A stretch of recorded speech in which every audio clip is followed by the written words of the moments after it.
up, ladies and gentlemen? What is up? And welcome back to Champion of the Day, episode number 6. Now, today's Champion of the Day is a new science character that was added to the game just a couple of months ago, known as Quake. Really cool champion, currently has the highest prestige in the game out of all of the science champions, so she's definitely used for that. That's definitely one of her kind of biggest purposes at the moment. But as well as that, she's actually a really good champion to play and kind of a substitute for Captain America. I think one of the cons about Quake though is she kind of does need to be duped and awakened to be like a really good champion. But once she is duped and awakened, then she is awesome because she gains additional block, damage reduction, and that's like absolutely huge in the end game. So, with the right masteries and also the right team synergies with this character, she's one of the few characters, it's her and the two Captain Americas, that can achieve perfect block all of the time, which is pretty crazy. And to be honest, like, she does have probably one of the most reliable perfect blocks, you know, providing you do have the team synergy, because with both of the Captain Americas, you either need to lose a little bit of health or have the opponent, the enemy, have some sort of buff to actually, you know, gain that additional block proficiency.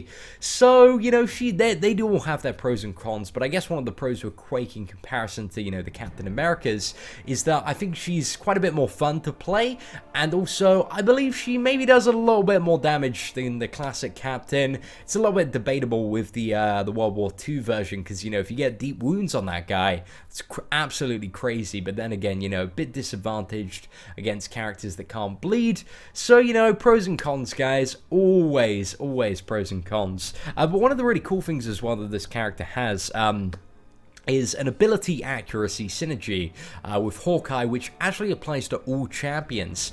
So if we're looking at the future of this game, if we're looking at some hypothetical scenarios, there might be a scenario where you have Hawkeye, a 3-star Quake, 4-star Quake, and maybe even a 5-star one, and you're maybe getting, you know, I imagine the 4 and 5-star ones have a slightly more powerful node, maybe about 15%, so that's probably making this around like, what is it going to be, about 42% ability accuracy, possibly, which would be absolutely crazy. You know, ability accuracy is anything that can proc, as far as I'm aware, when you are either being hit or hitting the enemy. So that's stuff like kind of bleed, armor break, Wolverine's regen. There's a lot of different stuff that benefits from ability accuracy. So I don't really know at the moment. I haven't done too much theory crafting on this, but is there a potential character that could really benefit from this synergy and kind of, you know, make it absolute god mode?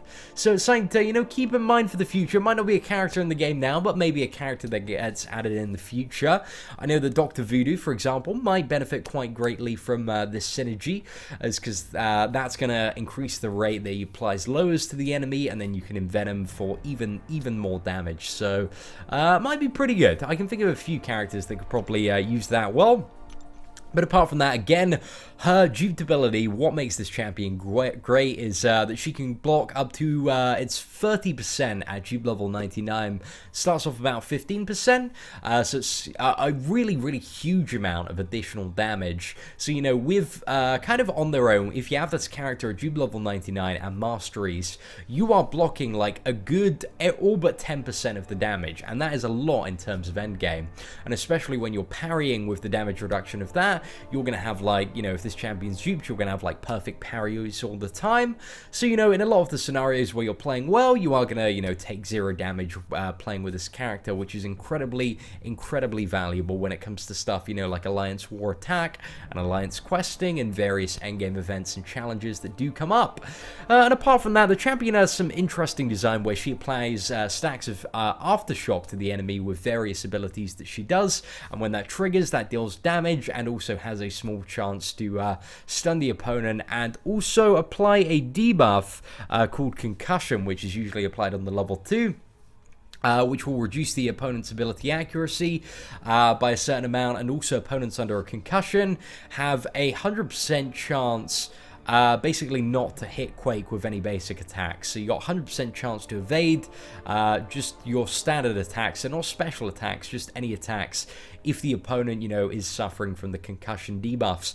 So I can't really think of any scenario where that is super useful, as you know, it's quite easy to play around.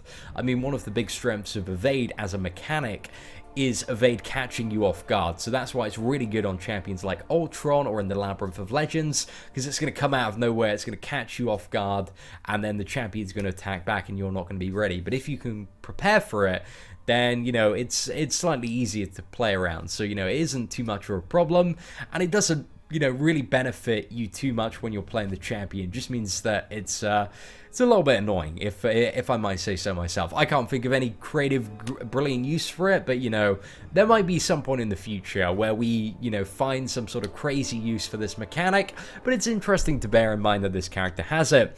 So, what are we going to do today, guys? So, we're going to go into the heroic version of the event quest and do the final chapter with the Mordo there. So, because I only have a 3-star version of Quake, I don't want to enter master mode. I mean, I could do it, you know, if I play really well, but the problem is that what is it? Yeah, it's just going to take so long. It would take so long for me to do all the fights. So we're just going to do the heroic mode, which is, you know, about the same PI level as the 3-star Quake. So we're also going to be using the double Iron Fist, double Luke Cage synergy, which is going to grant us perfect block on the Quake, because that gives us a total of 18% additional block proficiency, combined with the masteries and her dupability. So yeah, I just wanted to show off how awesome her perfect block is, and that's going to come in very useful when we are fighting the Baron Mordo on the final node here. Plus, there's also like a Doctor Strange and Scarlet Witch in this chapter, which should be interesting to fight. So I think for most of the fights, we're going to go with the Quake. And just try and play as close to perfectly as we can. But when it comes to, you know, a couple of the fights, if any skill ones come up, I think we might go for the old Iron Fist, show them a little bit of action. So you guys can see, just to show off here, you know, 0 blocking damage. Feels good to have that perfect block back. But the, what is it? The heroic AI, man, it's not very aggressive at all. So let's start beating in on it. Just doesn't want to play into any of our parries.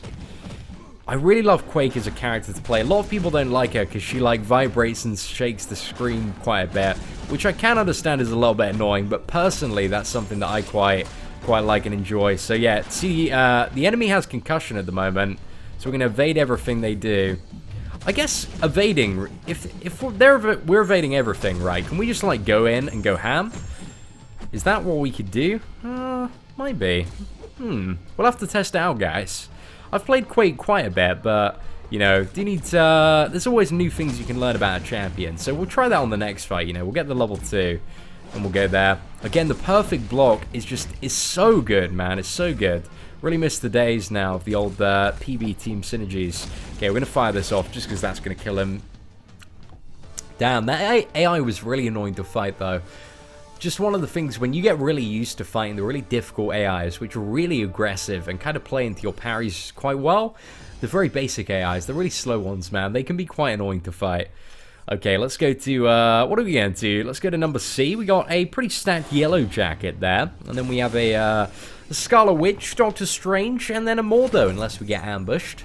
Hopefully we don't get ambushed, though, but, you know, you never know, guys. We're not going to get ambushed in between the Yellow Jacket and Scarlet Witch, which is good. But I think there's a window of opportunity between the Scarlet Witch and Doctor Strange, maybe, to get ambushed. Hopefully we don't, though. Okay, so we've got Yellow Jacket up next. Again, let's show off. I really like, as well, Quake's blocking animation is really dope, man. It's really dope. Okay, let's go ham on this Yellow Jacket. Okay, and also the fact that she's like, you know, on the medium attacks, on the first one that you do, she kicks up the ground. Damn, that blocking animation is so cool. I think she's probably got the second coolest blocking animation in the game after Mordo, who just has, you know, he has a don of an animation.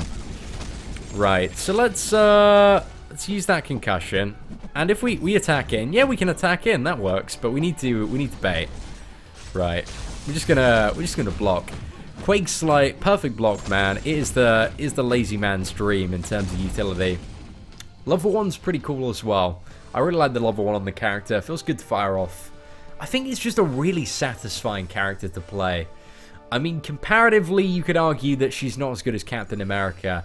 And also, it's a little bit annoying because, again, like Captain America World War II or the classic version, you can pick up, and it's already a great champion, but if you dupe it, it's the icing on the cake.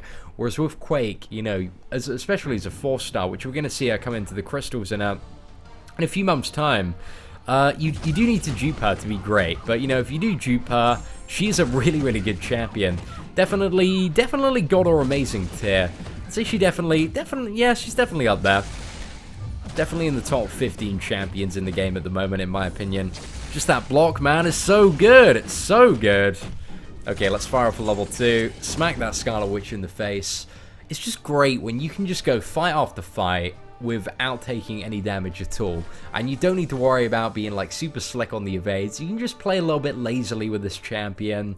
Just chill out. Have a good time. Okay, we're going to get ambushed here. What we got? A Science Symbiote. So we'll go with Quake again.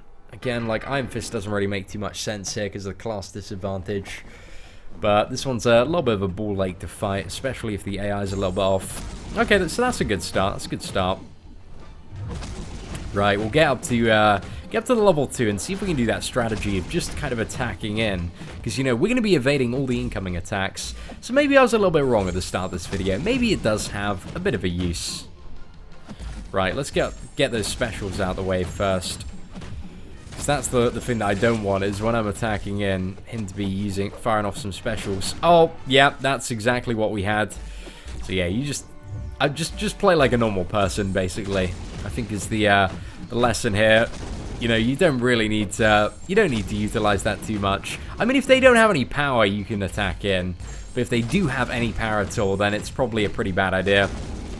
At least we regened a little bit of health there, and providing we play well on the next fight with the Doctor Strange, we shouldn't take any damage, and we'll get that, you know, sweet, sweet south healing, boys. Certainly what we need. Okay, so let's ping over there, and I don't think we can get ambushed now, which is pretty good. So we got Doctor Strange. Doctor Strange doesn't use his level 3 on this, right? So we're in the clear. We're in the clear to just block like a god and take hits like a champion. Because, you know, we don't need to worry about that, guys. Bait those heavy attacks. Damn, I just, you know, playing this character, I'm just so reminiscent of the days of Perfect Block. I kind of wish it was back in the game, but also, it's quite a lazy way to play, I guess. 1, 2, 3, 4, 5. Let's fire that off. Slap him in the face. Oi, oi. Let's block his mystical mojo, and then go in for the kill. So that's pretty good. But I believe this is the real test, guys. The 3-star Quake versus the Baron Mordo. Don't know how. She should be pretty good. She should be pretty good. It's all up to my ability to play, really. So hopefully we're not going to get wrecked too badly. We should do pretty well. We should do pretty well. We just need to be careful. I guess the only thing that we need to be aware of is that Aftershock might stun the Mordo. And if it does, that if we attack into that, we're going to get wrecked. So we need to play a little bit slow. We just need to be aware when Aftershock expires, right? Apart from that, let's bait the heavies. And can he use his level 3? Oh, god damn it. I have no idea. Let's just let's bait those heavy attacks, boy. Come on. Fire away. That's what we need. Yes. And also we need to evade those level 1s, don't we? Okay, so we'll dodge that. And dodge that one. Making mincemeat of this guy. Don't want to get too cocky though, guys. Don't want to get too carried away. 1, 2, 3, 4, 5. Is that going to interrupt the power gain as well? Oh yeah, it did. Okay, so let's oh, damn, we lagged for a second there, but it wasn't a problem. It wasn't a problem. Right, let's wait for Aftershock to expire. Okay, that did not stun him, which is good. It's good because that would be a little bit problematic. Right. Unblockable level 2. Let's do this, boy. Oh, damn. Okay, the second part wasn't unblockable, which is good, I guess. Come on, bro. Let's fight, man. Is the level 1 gonna do it? Hey, wow, that's a pretty sweet level 1, man. Pretty sweet level 1. So you guys can see the power of Quake there. She's pretty good. She's pretty good. I really like Quake. I'm very excited for her to be added to, like, the generic 4-star roster. And I think, it's January 17th. It's actually my birthday that she gets added. Fun fact of the day. Don't know how I remembered that off the top of my head. Made a little bit of an association there. But yeah, she's going to be added to the Premium Hero Crystal roster, the 4-star Hero Crystals, all that kind of stuff on January 17th. So I'm quite excited for that. But yeah, guys, keep your eye out. Hope you enjoyed this episode of Champion of the Day. If you did enjoy it, guys, feel free to leave a like. That'd be greatly appreciated. Apart from that, guys, let me know who you would like to see as tomorrow's Champion of the Day in the comments below. Apart from that, guys, once again, take care and have an absolutely fantastic day.